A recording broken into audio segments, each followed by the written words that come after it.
Hello students, welcome to my channel. আজকে তোমাদের কাছে যে প্রশ্নটি এনেছি সেটি বাঁকুড়া বিশ্ববিদ্যালয়ের দর্শন মাইনর প্রশ্ন, ফোর্থ সেমিস্টারের প্রশ্ন। এই প্রশ্নটি প্রথম থেকে শেষ পর্যন্ত দেখার সাথে সাথে আমার চ্যানেলে নতুন হয়ে থাকলে অবশ্যই চ্যানেলটিকে সাবস্ক্রাইব করে দিও, সেই সঙ্গে আমার চ্যানেলটিকে বেশি বেশি করে শেয়ার করে দিও। হয়তো এই প্রশ্নগুলো আরও অন্যান্য ছেলেমেয়েরা পেয়ে হয়তো উপকৃত হতে পারে। দেখো, আজকের প্রশ্ন হলো, ইচ্ছার স্বাধীনতাকে কেন নৈতিকতার পূর্ব স্বীকৃতি বলে গণ্য করা হয়? এটি কান্টের মতবাদ। কিন্তু যে সকল সত্যকে বিনা বিচারে বা বিনা প্রমাণে স্বীকার করে না নিলে কোনো নৈতিক বিচার সম্ভব হয়ে ওঠে না, সেই সকল সত্যকে নৈতিক বিচারে স্বীকার্য সত্য বা পূর্ব স্বীকৃতি বলা হয়। নীতিবিদ্যার পূর্ব স্বীকৃতিগুলি হলো ব্যক্তির ব্যক্তিত্ব, ব্যক্তির বিচার শক্তি, ব্যক্তির ইচ্ছার স্বাধীনতা, ঈশ্বরের অস্তিত্ব, আত্মার অমরত্ব, অমঙ্গলের অস্তিত্ব এবং কাল প্রবাহের বাস্তবতা। এগুলির মধ্যে ইচ্ছার স্বাধীনতা হলো সর্বাপেক্ষা গুরুত্বপূর্ণ পূর্ব স্বীকৃতি।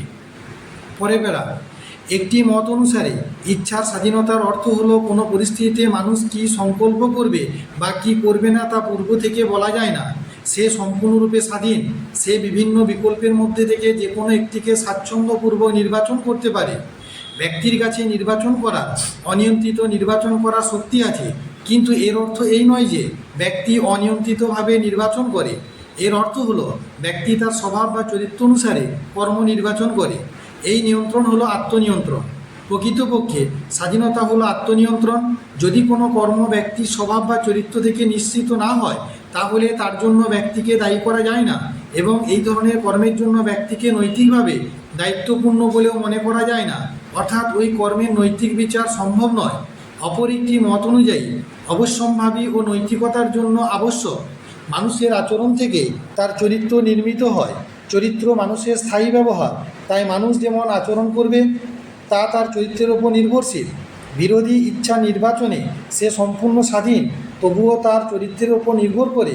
অতএব আমাদের কর্ম বাহ্যিক পরিস্থিতি এবং প্রবৃত্তির দ্বারা নিয়ন্ত্রিত নয়, বরং নিজের চরিত্র দ্বারা নিয়ন্ত্রিত। আমরা স্বাধীন, এর অর্থ হলো আমরা নিজেদের অধীন। পরে বেড়া কান্টের মতে নৈতিক বিচারের প্রধান পূর্ব স্বীকৃতি হলো ব্যক্তির ইচ্ছা স্বাধীনতা। যে সকল কাজে ব্যক্তি সম্পূর্ণ স্বাধীন নয়, সেই সকল কর্মকে ঐচ্ছিক কর্ম বলা যায় না। ফলত সেই সকল কর্মের দায়ভারও ব্যক্তির উপর বর্তায় না।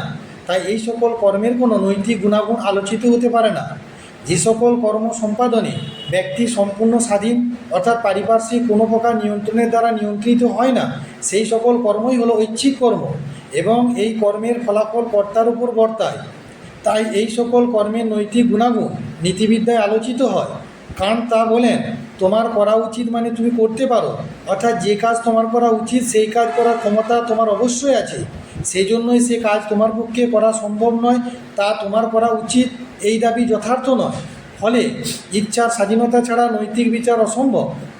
পরের বেড়া ইচ্ছার স্বাধীনতাকে নীতিবিদ্যার পূর্ব স্বীকৃতি বলা হয়েছে, কারণ স্বাধীনতার সঙ্গে দায়িত্ববোধের প্রশ্নটি জড়িত।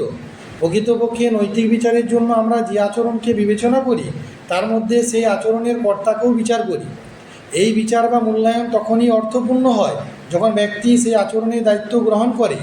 একজন ব্যক্তিকে তার কর্মের জন্য তখনই দায়ী করা যায় তখন সেই ব্যক্তির নির্বাচনের স্বাধীনতা থাকে। যে কাজ মানুষের পক্ষে স্বাধীনভাবে করা সম্ভব নয়, সেই কাজের জন্য তাকে দায়ী করা যায় না। তাই কান্ট বলেন, আমরা তখনই কোনো কর্মকে কোনো ব্যক্তির পক্ষে করা উচিত বলে মনে করতে পারি যদি সেই ব্যক্তির পক্ষে সেই কর্ম করার সামর্থ্য থাকে। এই সামর্থ্যই স্বাধীনতার লক্ষণ। ইচ্ছা বা সংকল্পের স্বাধীনতা আছে বলে কর্তব্য, ঔচিত্য ইত্যাদি শব্দগুলি অর্থপূর্ণ হয়। সুতরাং কান্টের মতে ঔচিত্যবোধের প্রশ্ন এখানে সঙ্গত, সেখানে কর্ম বা সংকল্পের স্বাধীনতাকে স্বীকার করতেই হবে। মার্টিনিউ বলেন, হয় স্বাধীন ইচ্ছা একটি সত্য ঘটনা, অথবা নৈতিকতা শুধুই ভ্রান্তি। লিলি বলেন, যে সমস্ত ব্যক্তির আচরণ পূর্ববর্তী কোনো ঘটনার দ্বারা অনিবার্যভাবে নিয়ন্ত্রিত, সেই সমস্ত আচরণের প্রশংসা বা নিন্দা করাই হলো অপ্রাসঙ্গিক। ম্যাকেঞ্জিও বলেন, মানুষের নৈতিক আদর্শের যদি কোনো অর্থ থাকেই, তাহলে তা কখনোই পরিপূর্ণভাবে পারিপার্শ্বিক অবস্থার দ্বারা নিয়ন্ত্রিত হতে পারে না। কোনো না কোনোভাবে তাকে স্বাধীন হতেই হবে।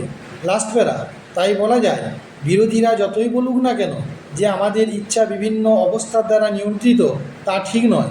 প্রকৃতপক্ষে নীতিবিদ্যা হলো মানুষের স্বেচ্ছাকৃত ঐচ্ছিক ক্রিয়ার ভালো মন্দ বিচার, সেখানে ইচ্ছার স্বাধীনতা আবশ্যিক।